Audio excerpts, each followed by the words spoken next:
Missy's clearest declaration of love happens while Sheldon is sobbing over a refrigerator, but she makes damn sure it sounds cruel first. Season 2, Episode 1. Sheldon has broken the family refrigerator while trying to silence a noise nobody else can hear. The repair costs $200. George makes him get a paper route to repay it. Sheldon fails at that too. Now the smartest person in the house is sitting on his bed crying because intelligence didn't save him from humiliation. Missy looks over and says, "You know, if you cry, I can't enjoy your pain." That's the Missy Cooper everyone remembers. The insult. The smirk. The sister who lives to watch Sheldon suffer. Then he keeps crying. Missy's face changes. She crosses the room. She wraps her arms around him. No sarcastic exit. No audience waiting to praise her. No adult telling her to be kind. The moment his pain stops being funny and becomes real, Missy stops performing and holds him. That switch is the code to their entire relationship. But the refrigerator hug isn't the strongest proof that Missy loves Sheldon. It's the first warning that she has spent her entire childhood hiding love inside insults, because tenderness is dangerous when you're the child nobody is watching. And 4 seasons later, Sheldon exposes her secret in front of an entire graduating class. Season 4, Episode 1. Sheldon should be celebrating. He's graduating from high school at 11. Reporters are inside the Cooper house. Mary is glowing. George is giving interviews. Everyone is treating Sheldon's achievement like a major historical event. Missy is graduating too. Elementary school, not high school. No newspaper cares. No television crew came for her. She actually has to interrupt the interview and remind them, "I'm graduating also." The reporter gives her the emotional equivalent of a pat on the head, then immediately turns back to Sheldon. Watch Missy's face. She doesn't throw anything. She doesn't sabotage the interview. She doesn't drag Sheldon away from the camera. She swallows it. That matters, because a few scenes later, the genius everybody came to celebrate is hiding in the garage, terrified. Not confused. Not calculating. Terrified. He's scared about college. Scared about leaving the familiar world he understands. Scared that everything is about to change. Mary doesn't reach him. George doesn't reach him. Meemaw doesn't reach him. Missy does. She sits beside him and tells him exactly what he's feeling. Everything will change. It might be hard. He'll miss the way life used to be. Sheldon stares at her and asks how she knows. Because she feels it too. Think about what just happened. Missy has spent the entire day being overshadowed by Sheldon's graduation. But when Sheldon panics, she doesn't use his weakness to punish him.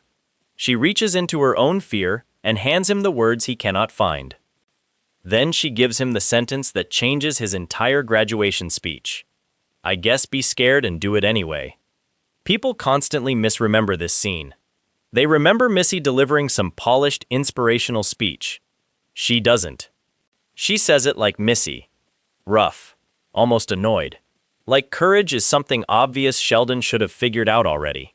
When Sheldon tells her the advice is comforting, she answers, "That's why I said it, dumbass." There it is again. Tenderness. Then camouflage.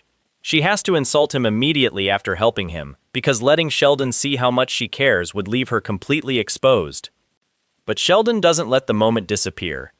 At graduation, he stands at the podium and begins with the usual Sheldon nonsense. Newton. Einstein. Intelligence. Achievement. Then he abandons the speech. He tells the audience that he is scared. He repeats Missy's lesson.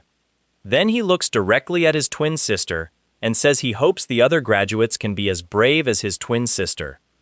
The boy who usually sees Missy as noisy, irrational, and academically inferior suddenly understands something everybody else in that room missed.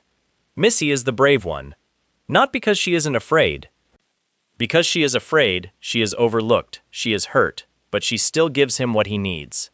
And Sheldon knows it. Adult Sheldon even reveals that he attended Missy's elementary school graduation the next day. He remembers watching her sing. He remembers her making eye contact with him from the stage. That detail sounds small. It isn't, because Missy has spent the entire series wondering whether Sheldon sees her at all. Remember that question, whether he sees her. because the final episode turns it into something much worse. There's a psychology term that explains why Missy's love looks so aggressive.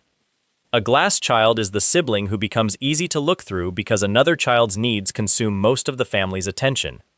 Not invisible, worse, visible, but constantly seen through. Everybody knows Missy is standing there. They just keep looking past her toward Sheldon. And no episode proves it more brutally than Season 2, Episode 5. A university research team studies the Cooper twins because Sheldon has extraordinary intellectual abilities, while Missy has extraordinary social perception. The researchers show them emotional situations. Sheldon can calculate. Missy can read people. He sees data. She sees who is hurt, who is lying, who wants attention, and who is pretending everything is fine. Then the researcher asks Missy about her family. George and Georgie are a team because of football. Mary and Meemaw revolve around Sheldon. So who is on Missy's team? Her answer is 4 words. Nope, it's just me. The scene moves quickly. The show doesn't play dramatic music. Nobody bursts into the room and apologizes. That's what makes it disgusting. Missy is young enough to need a booster seat in some cars, but she already understands the family structure with perfect clarity. Everyone belongs to someone, except her. And here is the detail people miss. She does not blame Sheldon in that scene. She doesn't say he stole her parents. She doesn't call him selfish. She just reports the arrangement like somebody describing assigned seats at a dinner table. Dad has Georgie. Mom has Sheldon. Meemaw has Sheldon. Missy has Missy. That is the glass child wound. But it also changes what her insults mean. Every time Missy mocks Sheldon, she is not attacking some helpless little brother. She is pushing back against the gravitational center of the entire house. She is demanding space inside a family that has accidentally taught her that Sheldon's discomfort is an emergency, while hers is entertainment. So yes, she resents him. Of course she resents him. Resentment does not disprove love. Sometimes resentment is the receipt showing exactly how much that love has cost. Now go back to the graduation episode. The news crew is there for Sheldon. The family's attention is on Sheldon. Sheldon's fear becomes the crisis everybody must solve. Missy is graduating too, but she gets one sentence. I'm graduating also. Then she disappears from the conversation.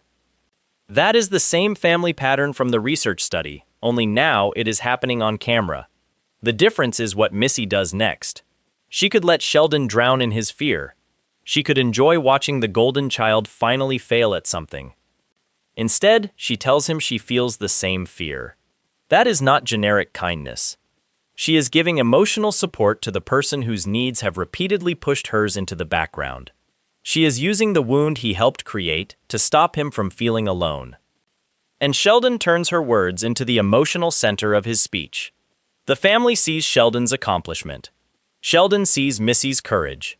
But why does Missy understand his fear before anyone else does? Because this is not the first time she has found him in the dark. Season 1, Episode 3. George is in the hospital after suffering chest pain. The adults are moving between panic, prayer, and forced reassurance. That night, the twins are lying in their bedroom. Sheldon appears calm because Sheldon always appears calm when he can hide behind facts. Missy knows better. She asks whether he is awake. Then she admits, every time the phone rings, I get scared. Sheldon answers, me too. That's it. No hug, no speech, no joke to protect them. Just 2 children lying in darkness, waiting for a telephone call that might destroy their family. But notice who speaks first. Missy. She names her fear, which allows Sheldon to admit his. He cannot enter the emotion alone, so she opens the door and stands inside it with him. 3 seasons later, she does the same thing in the garage before graduation. Sheldon says he is scared.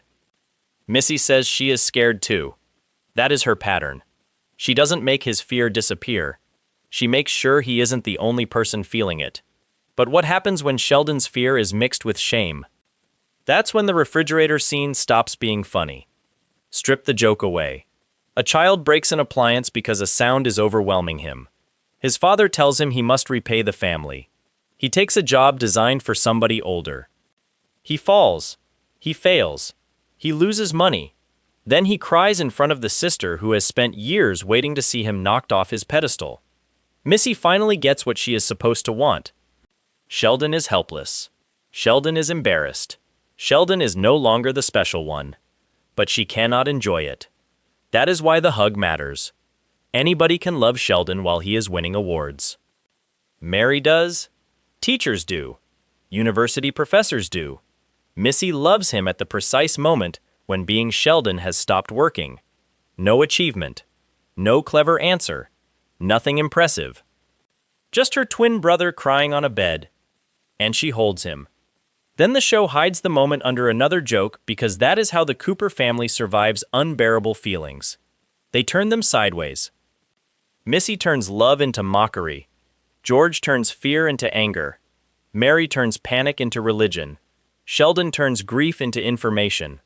But only one of them repeatedly notices when Sheldon's information has failed. Missy. And the proof becomes even stranger when Sheldon begins copying her emotional language. Season 3, Episode 6. Missy wants to play baseball, but the boys treat her like she doesn't belong. She comes home crushed. Sheldon notices. That alone should make you stop. This is Sheldon Cooper, the child who often needs facial expressions explained to him, watching Missy closely enough to realize something has changed. He asks if she is all right. Later, when she gets another chance, he gives her the most Sheldon version of encouragement possible. Do good baseball. It is clumsy. It is grammatically bizarre. It is perfect. Because that sentence is Sheldon trying to speak Missy's language. She has spent years translating emotion into terms he can understand. Now he attempts to translate affection back. Missy teaches him that courage means being scared and acting anyway. She teaches him that fear becomes survivable when somebody says, "Me too." She teaches him that crying ends the joke. So when she needs support, Sheldon reaches for the tiny emotional vocabulary she has built inside him. Do good baseball. 3 words. A whole relationship. But that still isn't the scene that proves how much she trusts him. For that, the twins have to run away from home. Season 5, Episode 1. Missy's heart has been broken by Marcus. Her father's marriage appears to be cracking. Every stable thing in her life suddenly feels fake. She runs away. Sheldon ends up with her in an abandoned cabin, even though the woods terrify him. He describes the situation with brutal efficiency. Woods, very scary. Sheldon, very scared. Missy could send him home. She doesn't. She talks about Marcus. She lets Sheldon sit beside her while she is humiliated, furious, and confused. He is terrible company. He misunderstands half of what she says. He eventually falls asleep while she is still talking. But she allows him to witness the part of her she hides from everyone else. That is the twist. Missy does not trust Sheldon because he always understands her. She trusts him because he cannot fake understanding. Everyone else in the Cooper house comes with an agenda. Mary wants obedience. George wants peace. Meemaw wants Missy to toughen up. Sheldon just sits there, frightened of the woods, listening badly. For Missy, that is safer than being managed. Then Meemaw finds them and reveals that George has been taken to the hospital.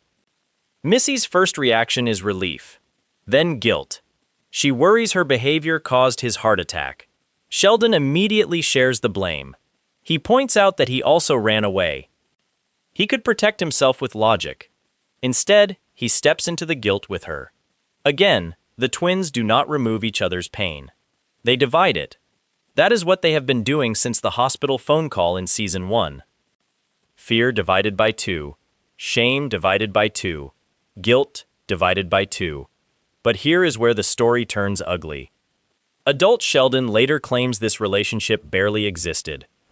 Subscribe, because Cooper Untold is opening the parts of this family the jokes tried to bury, and the next contradiction changes Missy and Sheldon completely.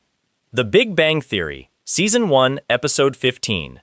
Adult Missy arrives in California for a wedding. She has also brought documents connected to George's estate. Mary has asked her to check on Sheldon. She is still doing the Cooper family's invisible work while Sheldon lives on the other side of the country, surrounded by friends who barely knew he had a sister. Then Sheldon dismisses their relationship with one sentence. They shared a womb, he says, but afterward they had gone their own separate ways. That line sounded reasonable before young Sheldon existed. Now it sounds almost dishonest. Separate ways? Missy was the person lying awake with him when George went to hospital. Missy hugged him after the refrigerator disaster. Missy gave him the words for his graduation speech. Missy let him see her after Marcus broke her heart. He didn't forget those things. Adult Sheldon narrates them. So what does separate ways really mean? It means Sheldon remembers distance more comfortably than intimacy. Distance can be measured. Intimacy creates debt. And Sheldon owes Missy far more than he can calculate. She gave him courage before college. She gave him emotional language before friendship. She gave him companionship before Leonard, Penny, Amy, Raj, or Howard ever met him.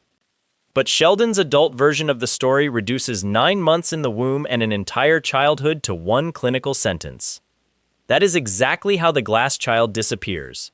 Not through hatred, through compression. Her emotional labor becomes background information in somebody else's biography. Missy doesn't let him get away with it. When Sheldon starts trying to control which man she is allowed to date, she confronts him. She tells him that if he wants to start acting like a brother who cares, that would be terrific. Listen to the accusation buried inside that sentence. She does not ask Sheldon to become her brother. She asks him to act like one. The relationship already exists. The care already exists. What is missing is his willingness to acknowledge it. Missy's anger is not proof that she feels nothing. It is proof that she expected something. You do not demand emotional responsibility from a stranger. You demand it from the twin who once lay in the dark and admitted he was scared too. Then the sitcom turns the confrontation physical and lets Sheldon limp away as the punchline. But underneath the comedy, Missy is asking the question she has been asking since childhood. Do you see me when you don't need something? That question follows them for another 6 seasons. Then Missy has a baby. And suddenly, Separate Ways collapses. The Big Bang Theory, Season 7, Episode 11. Sheldon flies back to Texas because Missy is about to give birth, and her husband has been injured in a motorcycle accident. The Pasadena storyline imagines how everybody's life might have unfolded if Sheldon had never existed. That's the episode's big idea. But while Sheldon's friends are fantasizing about a world without him, Sheldon is standing inside the original relationship that existed before any of them. His twin sister is bringing another life into the Cooper family. Missy wants a family photograph before the birth. Sheldon is included. During labor, Sheldon becomes so distressed that Missy, the woman actually giving birth, has to tell him to breathe. Read that again. Missy is in labor. Missy is in pain. Missy is frightened. But Sheldon is overwhelmed, so Missy regulates him. The glass child pattern has followed her into adulthood. Her crisis. His distress. Her job to steady him. Except she still wants him there. That is the part nobody deals with. She could throw him out. She could tell Mary to take him home. She could keep the brother who claimed they went separate ways far away from one of the most vulnerable moments of her life. She doesn't. She includes him in the family picture. She lets him hold the baby. The man who once claimed their relationship ended after the womb is standing beside her as another child enters the world. That isn't separate ways. That is a bond stretched across distance, irritation, and years of emotional avoidance, but never severed. And it forces a nastier question. Why did Sheldon remember Missy as distant when she kept pulling him back into the family? Because Sheldon remembers events accurately. He does not always remember people fairly. That gap is the weapon connecting young Sheldon to the Big Bang Theory. Adult Sheldon tells stories that protect adult Sheldon. George becomes the ignorant football coach. Mary becomes the religious embarrassment. Texas becomes the place he escaped. Missy becomes the unintelligent sister who went her own way. But the prequel keeps exposing the parts his summary deleted. George made sacrifices. Mary carried terror she couldn't control. Texas formed him. Missy repeatedly saved him from emotional situations his intelligence could not solve. That doesn't mean adult Sheldon is lying. It means memory can be factually precise and emotionally dishonest at the same time. He remembers the words. He misjudges their weight. He remembers Missy insulting him. He minimizes the hug that came afterward. He remembers her mocking his fear. He forgets that she admitted hers first. He remembers that they became different adults. He avoids admitting that she helped build the adult he became. And Missy knows he does this. That is why her jokes are so sharp. She has spent her life watching Sheldon turn people into simplified explanations. But eventually, one event is too big to simplify. George dies. And the twins finally stop speaking the same emotional language. Season 7, Episode 14. The family sits at the dinner table after George's funeral. George's place is still set. Mary says they will continue setting it because he is still with them. Sheldon responds literally. George is not there. Missy snaps, "Shut up, Sheldon." That line can sound cruel if you remove everything around it. Put the scene back together. Missy's father is dead. The family is trying to preserve one tiny ritual because the empty chair is unbearable. Sheldon punctures it with a factual statement nobody needs. Missy doesn't tell him to shut up because she hates him. She tells him to shut up because she needs him to understand that accuracy can become violence when grief is sitting at the table. She expects him to know better. That expectation matters. Indifference is quiet. Missy is not quiet. She is furious because the twin who once shared her fear in the dark now appears to be abandoning the emotional reality of the family. And soon he will abandon the house too. California is waiting. Caltech is waiting. Missy is staying behind with Mary. Grief and the remains of a family that spent years looking through her. The glass child is about to become the child left holding the broken glass. But the finale does something nobody expected. It does not give Missy a grand speech. It gives her one question. Adult Sheldon is writing his memoir. He walks through the Cooper house in his memory, seeing every room exactly as it was on the day he left. Young Sheldon stands inside that memory and says he is taking everything in so he will remember it when he is older. Then Missy walks into the room. No research study, no graduation cameras, no emergency, just the twins in the house where they became themselves. Missy asks, "You gonna remember me?" That question is devastating because it contains her entire childhood. Will you remember me after the professors? Will you remember me after California? Will you remember the sister whose graduation got one sentence? Will you remember the girl who had no team? Will you remember the person who taught you how to be afraid? Will you remember the hug, or only the insult before it? For once, Missy is not asking Sheldon to solve a problem. She is asking whether she will exist in his future. Sheldon cannot answer like a normal brother. Of course he can't. He tells her he has an eidetic memory and therefore has no choice. Missy laughs. The moment passes. But adult Sheldon is still narrating. That is the reveal. The entire series is his answer. 7 seasons of memories. 7 seasons of Missy calling him an idiot, protecting him, resenting him, translating the world for him and refusing to let him believe intelligence made him brave. She asked whether he would remember her. He remembered the exact bedroom where she admitted she was scared. He remembered the exact advice she gave him before graduation.